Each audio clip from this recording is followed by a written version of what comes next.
Kas sa kuulsid kohutavatest Hollandi kodanikest, kes põletavad Hollandi varjupaigakeskusi nii jõhkrate vägivallaaktidega? Ja kui sa tõesti sellest kuulsid, siis palju õnne, sind on meedia poolt manipuleeritud. Sest jällegi ei räägita sulle kogu tõde.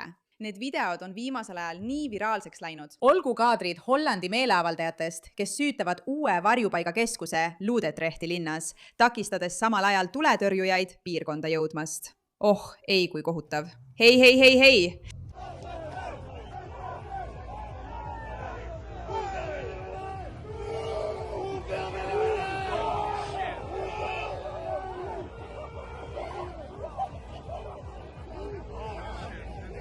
Vaata, ma ei poolda kunagi vägivalda ja ma arvan, et tulekahjud on ausalt öeldes ühed kõige hirmutavamad asjad maa peal. Ma tõesti vihkan neid. Kuigi omamoodi on need ka ilusad.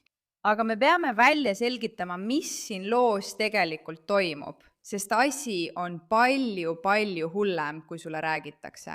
Okei, kõigepealt, mis siis täpselt selles videos juhtus? Protestijad Hollandis viskasid ajutise varjupaigakeskuse pihta signaalrakette ja ilutulestikku, süüdates hoone ümber suure tulekahju vaid mõned tunnid pärast seda, kui 15 varjupaiga taotlejad olid sinna sisse kolinud.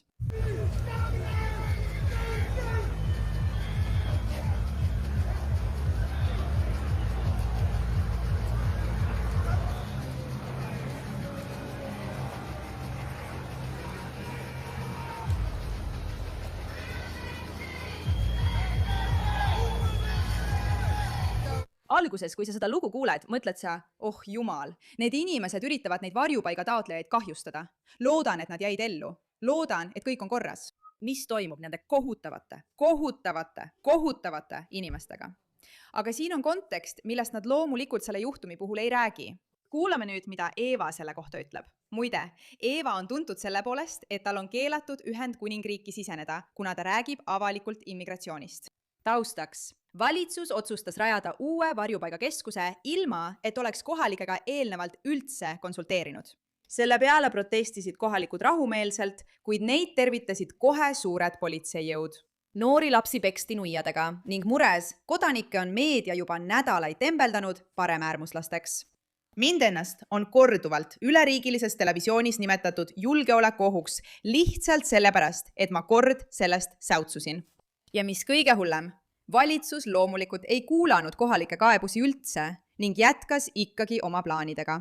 Nüüd just selles konkreetses olukorras väidavad kohalikud, et üks varjupaiga taotleja tegi neile kõri lõikamise žesti, mille peale keegi viskas vastuseks ilutulestikku, mis põhjustas tulekahju.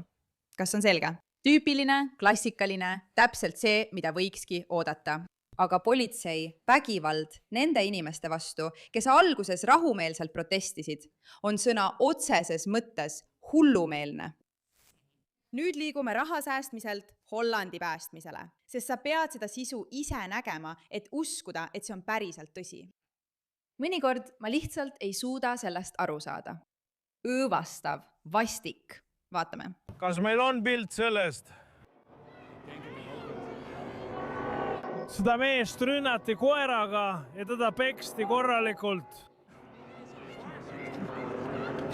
Märuli politsei liigub nüüd siia poole.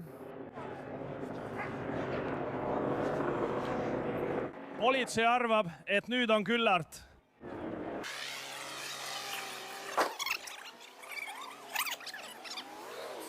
Me läheme sinna poole. Loodi!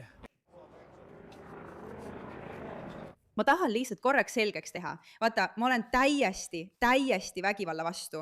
Ma ei poolda vägivalda politseinike vastu. Ma ei poolda vägivalda politseinike poolt. Ma lihtsalt ei poolda vägivalda.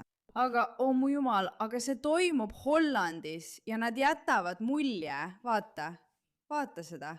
Nad jätavad tõesti mulje, et tõelised vägivallatsejad on need, kes süütavad tulekahjusid. Jällegi, keegi ei tohiks midagi süüdata, keegi ei tohiks midagi põletada, keegi ei tohiks politseinikke takistada, keegi ei tohiks tuletõrjujaid takistada.